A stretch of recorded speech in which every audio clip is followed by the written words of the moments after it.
Well, time for the headline makers this morning. Today, we're joined by editor of Spike, Tom Slater, and the broadcaster Claire Muldoon. Good to see you both this morning. We'll just run you through the front pages before we have a chit-chat, and we'll start with the Express.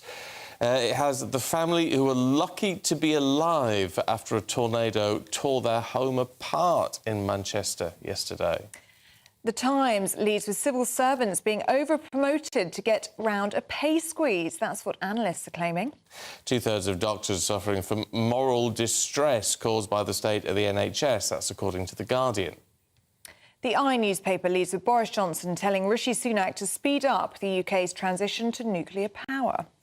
More than half of the police force are not investigating crime properly, according to the front of the Telegraph this morning.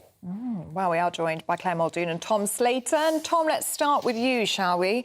And those devastating images coming out of Greater Manchester of this localised tornado. Yeah, so that image is across so many of the front pages this morning, particularly in Stalybridge in Greater Manchester, where this tornado just ripped through, took the roof off a couple of houses there. There's stories of someone's sort of lawn chair being left out on a balcony and turning up 15 doors down. And if you read some of the eyewitness accounts, what's striking as well is not only how much damage was done, but how quickly, like over the course of about 30 seconds, suddenly it's ripped through and left almost like a post-apocalyptic sort of vision there. So really quite concerning for the people there. 100 homes affected, and the authorities there kind of scrambling to give them the support they need to make sure that the damage is plugged as quickly as possible. I mean, it's just, I think this time, there's never a good time for anything like this, but just post-Christmas as well, Claire, just really yanks on the heartstrings, doesn't it? It really, really does. And the absolute devastation, and there was floods as well in West Yorkshire at the same time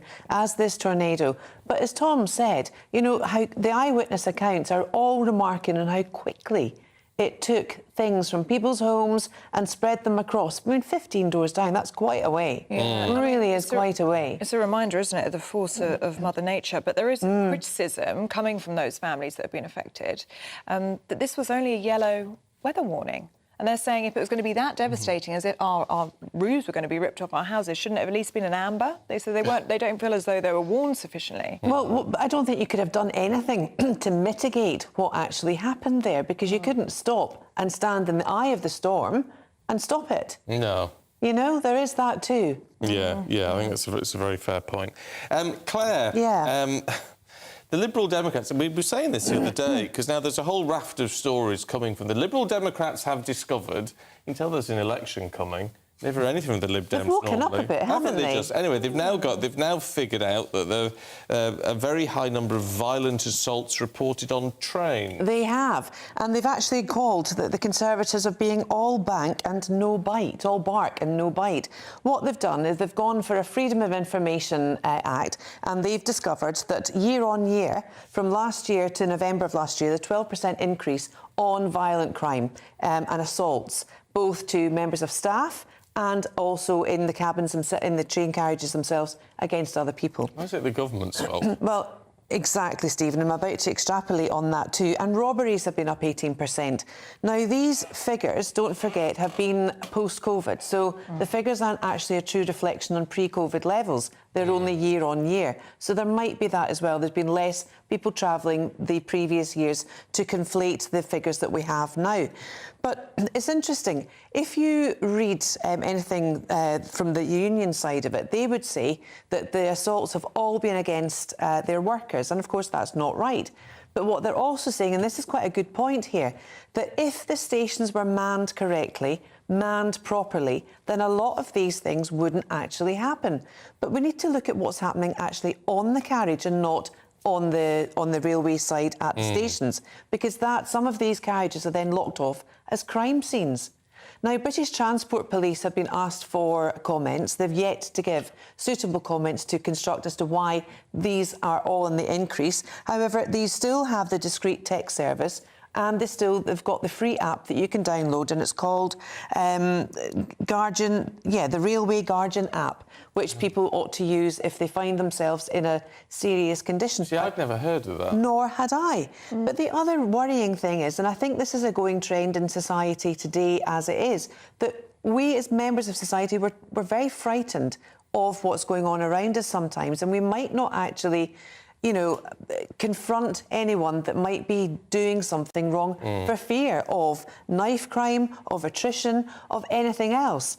And I think we've got to look at ourselves deeply as a society and think, what on earth is going on? This is not right. It's not good that people are feeling unsafe. Yeah. And what can we do about it? There's a recent campaign by Transport for London, here in London, which is essentially what you're saying, Claire. There's posters now across tubes, you might have seen them, just saying what you should do if you witness sexual harassment, because there were so many cases where people would just allow it to happen, almost too scared to say anything. And they're saying even if you approach the victim and just say, I saw that and what I saw was wrong, let's go to a police station. And the fact that that needs to be pointed out, as Yes. Claire, is concerning, not just in London itself, but also across the country. Partly, as you say, out of a not unfounded fear of what might escalate. Yeah. But at the same time, people do have to pluck up some courage when they see something like that going wrong right in front of them. And it is sad that that's having to be it's bad encouraged enough at this there's point. children sitting in seats in public transport when adults need to stand. That's top crime for me, bordering on a hate crime. Well, And I Yes. like my own children, but I couldn't eat a whole one. Tom, this story is everywhere today. President Trump has been stopped from running for president in 2024 by another state. Interestingly, the other one, I can't remember which one it is now. Colorado. Yeah. Colorado. That is very, very democratic. Maine is a slightly different case, actually. There was a chance he could have taken the seats there. Exactly. It's much more in play for him in 2024, as you suggest, which means that it's much more significant. The ruling is very similar to the one that happened in Colorado, insofar as they've based this on the 14th Amendment to the Constitution, which just effectively bars people from running for office when they engage in insurrection. As many people have pointed out, this is a sort of post-Civil War statute, which was basically about stopping Confederate leaders and secessionists from taking power once again after the Civil War. So to pin that on Trump, who obviously spread a lot of nonsense about the election being stolen and often ginned up that dumb riot that took place in Washington, D.C. But it's clearly not of the same level. And I actually think a lot of these cases, first of all, they're very likely to be knocked down by the US Supreme Court. They'll get involved at some point. It's a very strong Conservative majority there. I reckon they'll make pretty short shrift of these things. But these cases, whether it's the lower level indictments against him up until these ones of trying to forcibly stop him off the ballot, they've single-handedly revived his campaign. That's what I was over the just course of about the to past say. 18 Has that months. not what's happened? Completely. When there was that raid on Mar-a-Lago in Florida, his big residence, back in 2022, he was just about ahead of his near rival Ron DeSantis. Now he's completely dominating the field. But if he has done some, but the implication from that is if he's because it rallies his campaign, there's a cause to say don't do anything to help back his, to push him up the list, if you like. But if he's done something wrong, then shouldn't it be acted on? Well, you say that, but Trump is just Teflon Trump. Nothing ever sticks to him. You know, he just seems to keep getting stronger and stronger and stronger. But is it not the case, though, that if, Tom, please correct me if I'm wrong, an American president can actually run for presidency whilst incarcerated in prison? Yeah. It has happened before. I think Eugene Debs, who was a sort of left-wing political candidate way back when, actually did so. But again, I think, to your point, Stephen, as well, there's obviously a lot that Trump has done wrong. There's a lot of criminal allegations that have been made against him, a lot of dodgy dealings and so on. The problem with a lot of these cases is that it's a mix, some of which is things that he has done wrong but the indictments have been kind of sexed up to a point where there's something that would have been dealt with more discreetly. Suddenly it's taken a lot more significance. Some of them are just quite spurious, to be frank. Like the one in New York around falsification of documents. Many people have pointed that out. And then when it comes to this question of insurrection, obviously the Capitol riot was outrageous. A lot of people were hurt in the midst of that. Trump clearly ginned it up by spreading all this nonsense about this conspiracy against him and so on. But at the same time, it's clearly not the same as being a kind of Confederate secessionist general. And I think really you've got to let the electorate make a judgment as to whether or not they want him to be president. Again, they've seen what he's responsible for. And if anything, this attempt to squash him has burnished his narrative, which is that they're trying to keep me off the ballot by any means necessary, as they did in a different kind of way in 2020. And unlike us, are the polling going to be in November? Because it's always round about November time, isn't it, for the Yeah, it is, yeah. president to be brought in January of the next year? Claire, let's have a look at this is a Tatler interview, isn't it? Yes, it is. The actress Sophie Winkleman, who's the daughter-in-law of the Prince and Princess Michael of Kent, and it's a lovely interview, actually. She's also the half-sister of Claudia Winkleman. Yes. Our wonderful Claudia. Now, for our listeners at home, this is a beautiful graphic. It's a picture taken by Tatler of Sophie Winkleman in a beautiful red taffeta dress and a beautiful big hat. Now, the reason the headline is Queen of Hearts is because in 2017 she had a horrendous car accident. She was told that she'd be very immobile for many years to come, and the fact, you know, she can actually now walk, and was actually in a recent film as well of Wonka, shows the testament to how well she has fought to get back on track. And the reason this is a interview here with Tatler and made the Telegraph is because it's a beautiful story, a very heartwarming story of our Queen of Hearts, the late Queen Elizabeth, because she was told that when our horses were ill and when they were infirm, they were very good to get water therapy for her. So the Queen allowed Sophie Winkleman to use the horses' pool, the swimming pool at Buckingham Palace, and indeed Prince Charles as well made sure she was fine.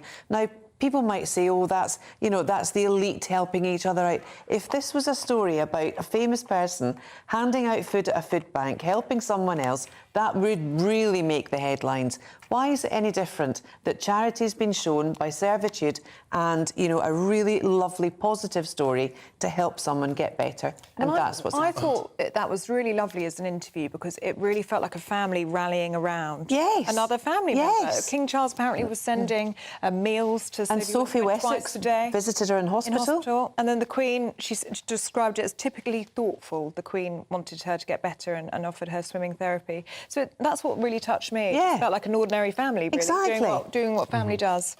Very well, nice. this is it. I always let my family borrow the swimming pool whenever necessary. Yeah, no, I think it is very nice. It's just an entirely different world, isn't it? Tom, let's talk about our pooches, should we? This is on the front of the Daily Star this morning. They've been overfed over Christmas. What a shocker. They have. Apparently 73% of dogs had so many treats over Christmas, as you suggest. They're going to have to be put on a post-Christmas diet. I think this was primarily... Well, we all. No, exactly. Yeah, I'm sure the pups are the least of it. But essentially it's an excuse for the Daily Star to do a series of puns. So they've got you ate nothing but a round dog was one. Various other ones. So it's, on the one hand, a very serious story about the state of the nation's dogs after Christmas, but also a good situation to just trot out some brilliant Daily Star puns as well. Well, I saw my family dog on Christmas Day. This is my mum's dog, Lulu. She's got very round. She's had a lot of treats over the festive period. And I said, Mum, she's got very round. She's going to need to go on a New Year's diet. My mum said, oh, she has got very heavy. I have noticed that. Very nice. You couldn't say that in front of the dog, though, could you? Just in case the dog started to get an eating disorder or something. Well, yeah. But I don't think Lulu will be alone. I think there's been lots of treats had by lots of pups. I do think it's interesting that look, because you've got a responsibility with a pet, if your pet gets fat and unhealthy, then it's your fault as an owner. But we seem to care more about that than we do about ourselves. Or our children. Yeah. Or our children. I guess because dogs don't really have a choice, do they? If you put it in front of them, they'll eat it. They will just eat it. And then it's your responsibility to curb it. Yeah, it's hard. It is hard, but then when they've got such lovely puppy eyes, you don't want to restrict. I'd like someone just to serve me food twice a day. You don't get. I thought you got that. No, I should do. I should do. Really did. Because then they would say, no, this is your tea. This is all you're having. You're not having any more. You cannot have a chocolate biscuit. Life would be easier that way, wouldn't it? As I said yesterday, that's it. I'm just the food stops now, and then last night I had 3 chocolate biscuits. Oh, me too. The cheese and the crackers for me. I just need to stop now. Are you still Christmas snacking? I'm still Christmas snacking. That's what this time of year is for. You've got to give yourself a... I'm out of control, Claire. You're not out of control. No, cheese is quite bad, Claire.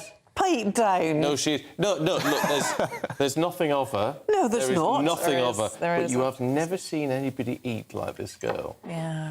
Honestly, I don't know where it goes. She must have hollow legs. Because she eats and eats. Yeah, it's the cheese. Terrible. It has to be curbed, though, so I'll be joining the dog. Yeah.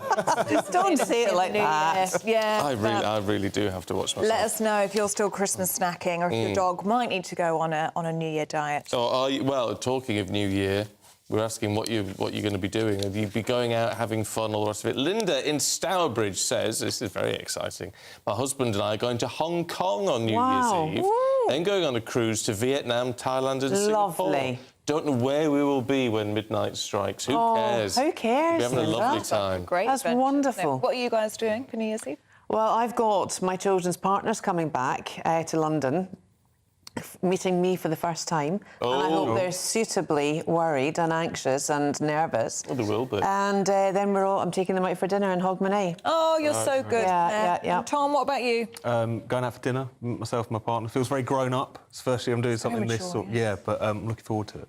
Oh, very nice too. Well, let us know what you're up to. Julie's having an open house for people on the street so they can all get something to eat. Good on you, Julie. Yep, definitely. OK, look, let's have a look at the weather for you, see what's happening.